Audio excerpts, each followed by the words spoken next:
Hello and welcome everybody to this little walkthrough on ACC Drive as it currently stands. This is the release version.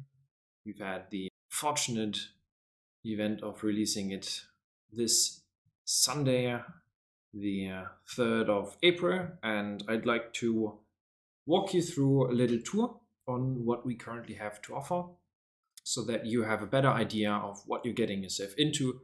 Perhaps if you have already bought it, then you can get a brighter picture on how everything works together and what kind of features you have ahead. And if you're still thinking about getting ACC Drive, then I hope this is going to help you figure out what kind of qualities we have to offer for you. So when you download ACC Drive for the first time, you should be greeted in this screen prompting you a PID strategy after you successfully enter the key that you got from the website. Now, if you are driving solo, I put a timestamp in the video and you can skip over there so you can have a look at the rest of the features that we've got. Now, over here, you can do two things. You can create and join sessions. Why do you need to do that? Well, in order to receive or send data to teammates, if you have any, the teammate that sends you data doesn't even have to have ACC or ACC installed. While they do that, they only need Steam ACC Drive, and then that's going to be it. Now, how do you create or join a session? Good question. You can create a session by entering a password over here. I'll just do a simple one. Hitting create and connect. This should, after a second, make all three lights green on the left here, indicating that everything worked. The broadcasting API only runs when you are actually on the server. And all of the users and drivers should appear as green. So green means they've been correctly recognized. Gray means they're only spectator. You have to check if they are spectator and shouldn't be. Perhaps they might be drivers instead. Then they have to also be green. If they are gray instead, you might need to create a new session, perhaps restart ACC Drive. Give that a try. Now, I can simply take this session hash and send it over to someone else. Now, in my case, I'm going to do the following and just for a quick demonstration, attempt to launch this twice on the other screen here. Enter the password and ASD. And also for the sake of testing this, I'm going to call myself test1 here. Click connect. And for a brief second while you saw it there was the test1. Now in this case, I'll just continue as a spectator. So you see it's quite straightforward. You enter the session hash and join somebody else's session. In this case, I'm connecting to my own session. You, of course, don't need to do that. That was just for the demonstration of somebody connecting and then showing up as a green driver. Now what we can do with this is we can start sending pit stops. We can start receiving data. And we can also, on the other end, receive data from the people connected to our session. Let's do that first of all. So I've loaded in a setup already, and I'm going to just click drive and pay attention here that I'm currently not on the PID MFD, so it's not open. The multifunction display does not show the normal pit stop display, and I'm just going to send this default pit stop to myself, maybe a little bit of fuel, maybe a slightly different tire set. I'm just going to put some pressure on the front left. Now, if I hit apply strategy, this is going to send over the pit stop. So let's do that. And here it goes. Tracks all the data that we've sent it. What can you do with this? You can select if you want to change the tire at all. Dry compound, wet compound, tire set, fuel, repairs, and all of the PSIs, as well as which driver to select. In my case, it's just me. And in case you've already received some pit stops in the history, you'll be able to find that the center and all of the other data is available here. So in case I, for some reason, have a different pit stop right now, but I want to actually work with a previous setting, I can just go and copy the strategy, which means that the previously sent data is once again applied as my preset here, and I can make some changes to this and once again change the pit stop for the driver as they are focusing on the track. So now I'm doing this in the pit lane, of course. However, you can do this live on track really anywhere. Just make sure you communicate that with your driver so they're not surprised by this interface popping up and going about. So what I'll do now is I'll start recording some data and I'll come back to you once I have it so I can show you more features. So here we are then. Welcome back. You can see I've driven a few laps now, and you can also see I'm horribly off pace with a 45.0. It's all right though. I just wanted to get some data. So let me bring this up again. You can see as a teammate and the driver yourself, you get the same data. You see the current pressures, the MFD pressures, and you see also that it's a little bit off. The front right, it's got too much temperature. Well, we can see that live, but we can also go over here in the pressures, go for update continuously. And here you'll be able to see a live graph of the PSI, as well as the average pressure of the lap, which will help you evaluate how to change up the PSI as you need them. Same goes for the brakes over time. And you see I've been standing here for just a little bit. So what I'll do quickly is I'll just drive over the start-finish line in an effort to finish this lap. And then something quite interesting will happen.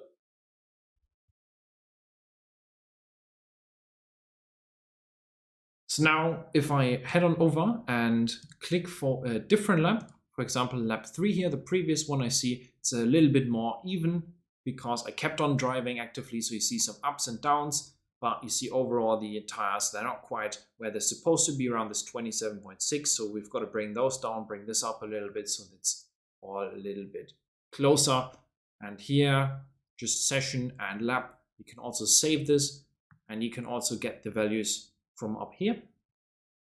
Now orange, whenever you see orange, that's the pressure loss. Pressure loss means when I'm driving over curbs too heavily or into the grass, I'm going to permanently lose some pressure. And that is displayed as the orange numbers always. And with the brakes graph is where you see this lap. I've just been standing, and if I go back to the practice, and then, well, lap 0 is just me heating up the brakes. You see it goes up to 617, and on an active lap 627, which is just about where we want them to be. So that seems to have worked quite well. Now let's head on over to the race engineer. Now I'm also getting something here, and that is the adjust PSI, which tells me how to change up my PSI depending on what I used to have during my third or fourth lap, depending on the length of the circuit. So in this case, I just finished my fourth lap, so I'm getting my adjust PSI, which evaluates for you how much you should change your PSI. And you can see the high PSI 27.8, and then on the average it was around 27.64, which is ideal. So the rear right, that was good, but the others were a little bit off, and you can see that as a teammate as well. It's a 30-minute stints. I'm just going to pit in the middle. That means for the total fuel I need 104, the stint fuel 54.9, and then this refuel, this calculates for the current session with some reference laps, the fuel per lap that we've used, and we also see something. It's the fuel left down here, which means in my current tank I've got 6 minutes and 24 seconds to drive. So if I accelerate again and I drive for a little bit, this is going to go down. And if I don't, then it basically stays as is. So that's the race engineer. Now on over to the spotting page, What does the spotting page do? Now the spotting page gives you the handy feature to switch over to any car in an instant with a double click. Jumping between cars as you please. You also have a few custom extra cameras we added. So the far chase, too far chase, the spotting camera. We'll also be adding new ones to this, and of course all of those that you already expect from the game. You also get some info: current lap, last lap, best lap.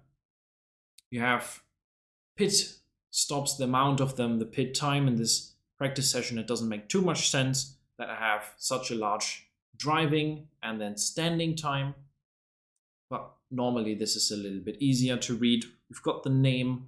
Perhaps you've got multiple drivers. You see there's a yellow flag icon here as well. You see the deltas between the different cars, how far away they are. So just 3 seconds between this car and another, probably just ahead. That's me, I think. So this is how it works. You've also got the stints page, which allows you to see the pit stops and stints. If there was a driver swap, how long they spent standing, how long they spent driving, if there was a penalty served, and what time they exited what lap, to help you plan the race a little bit better. Now HUDs, you see quite a lot of options here. What do we have for you? So we've got an interface which brings a lot of things together that you usually would have to go to different pages to. So the refuel, fuel left, grip, optimal time for myself if I combine the different sectors, best lap in the session, and the local time for myself. We've got a completely revamped tire app. Well, right now my tires are fairly cold, the brakes as well, but you see, if I start accelerating and bringing some heat, for example, into the brakes here, this is going to go up and this is going to change in color as well. So I'm just going to drive a little bit. And you see how this warms up. Now what's neat about it is it actually shows you more accurate values. You see the PSI, the temperatures. You see also the brake life. I've lost a little bit of brake life in the rear more than in the front. So if there's an imbalance, you can see that as well. You see how it's slowly heating up the tires now, because in-game, if I turn on the in-game interface in a moment, it's probably going to show green very, very early. And the same goes for the brakes. Sometimes they're not up to temp. A lot of the time, they're actually too hot. And the game doesn't really let you know about that. So here, for example, 62 degrees, that's not really hot. That's not really functional at all. But now if I went in game and I put on the tires app, confirm that, you see the game's telling me it's already warming up. When in reality, the rear left, it's just not there. It's 25 PSI. It's not going to work as intended. And the same goes for the brakes. So if I'm reaching over 600 degrees there at Celsius, or up to 700 degrees, the brake's just really at the end of what it can do. That's just too hot. And in-game it shows green. So what we did is we went ahead and redid this, made it based on the performance. We added a pressure loss as well. So again, if you're driving over grass, over curbs, then this can have an impact on your tire, reducing the PSI permanently. And I'm sure you've had a situation before where you see there's some kind of indiscrepancy where one time I drive out, the PSI is perfect, other times it's not, you don't know. Sometimes it's way off, and chances are that was because of some kind of pressure loss that you've had. So, and what else in there? You've got the weather icon here at 0. Well, we've taken a look at the in-game one, and well, it's a countdown from 30 minutes. So why not make it an actual countdown? Well, I've been sitting in the session for a while now, and if there were rain to come up, it would be at 30 minutes at first, and then 29 and 28, 27, it would be ticking down until it's 0. And when it does hit 0, the rain, just after a moment, it's actually going to start. It's quite nuts. In our tests, it was very, very on point. So this is something we've added as well. An improved weather countdown for you to see when the weather change happens, and you also see if there's multiple weather events, they don't get lost here. Actually shows precisely when it's going to happen. Now, next input. This one has a little bit of performance impact, so I would not recommend it to use it right now if you're on somewhat of a potato PC. But why is that? Because you see there's some graphs in the input here, and because they are being rendered, it does take away some of the performance. And well, if you're driving around, it's just going to show. It's more of a streamer thing. The rest of these, definitely for normal use as well. You aren't intending to stream. Well, I've just mentioned performance, so let's have a quick look at the performance of ACC Drive while I'm here. And you see we've already some of the HUDs on. I'm just around 1% on the GPU and the CPU. And the in-game right now for me is running at about 40%. So it's fairly lean. Now the more HUD elements you're going to add, there's going to be a little bit more GPU taken away. Let's have a look at the leaderboard here. Leaderboard, well, it's going to work better if we have more cars on the server. But you see there's some kind of gap. You see the fastest lap, the last lap. You can also configure, if you say, I don't really care about the cars behind, I can just take that away. So there's only cars in front. Or if I say, well, perhaps I only want to see some of the top cars, you might know this from a different app. You can customize how many you want to see here. It's going to show you. Pit information, very interesting to me. I'll show this to you in just a moment. And then the yellow flag as well. I might have to cut the footage here, so you don't have to spend time watching me go around. So enter the pit here. So brakes, first gear. Here we go. You see there's a new little interface we made. You see there's a line. If I drive over there and then see that the angle is correct, I'm somewhat heading towards the pit box. Yeah. And you see there's also a distance, maximum speed. So if I go too fast, you see the maximum speed is too high. At about 10 meters, you hit the brakes. You still have to do this manually. So I actually messed up earlier trying to make this video. It took a bit longer. Now on the brakes, if I stand here in the pit box, it's just going to pick me up. 30 seconds, you see the countdown goes down there as well. So this is visible for your teammate too and lets them know when they're going to be in the car. So this is there for them too, and it goes away after you leave the pits. Pretty straightforward, very useful. It's for the pit box HUD. Now for this next clip, I'm going to use some public lobby footage to show you the yellow flag interface. So enjoy. The yellow flag interface gives you the opportunity for the first time to actually know what's up ahead of you. There's no more yellow flag in sector 2. It's very simple. It gives you at 500 meters or closer the distance to the incident, the position on track where it is, and where the car is turned. If there's multiple cars, that's going to show up as well. So pay attention at the top here, and here you're going to see it. Yellow flag up in front. Very simple, very helpful, especially for the driver that's behind the wheel, no matter if it's endurance or super racing.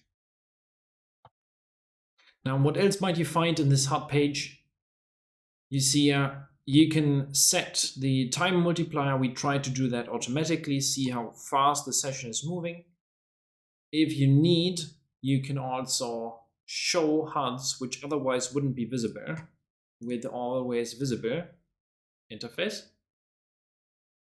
You can, in case you don't want to move them around by accident, you can lock the HUDs, so that's not longer an option.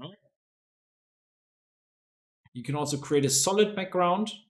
This might be useful for virtual reality, but otherwise that's about it. You can also, that I forgot, scale things up and down depending on the size of your screen. You can change this back and forth with this slider. Settings. If you're experiencing some troubles over here, you can increase the key cycle speed to up to maybe 100. If you've got somewhat of a potato PC, these key bindings you've got to have right. There's a user manual for you. Now you see I'm currently in the relative HUD. So say after receiving a pit stop, I want to be back in there. In the settings, just select relative MFD. And when you then receive a pit stop, it's going to then go back to the previous setting, which is the relative MFD. Simple as that. Down here, there's the option to hide a setup screen for your OBS. Takes a little bit longer to set up, so we've got the user manual for that. That's about it. Also got the hot lap mode, but if you've got questions about the hot lap mode, just look into the user manual. What does ACC Drive do? Quite a lot of things for you. We've got some amazing new HUD additions. We've got some PSI and fuel calculation, and of course, what you have been waiting for, more interaction with the teammates, with the race engineer remote, and teammates that can get more data live and as a history as well. ACC Drive. I hope you guys enjoyed this little intro, and I'll see you around.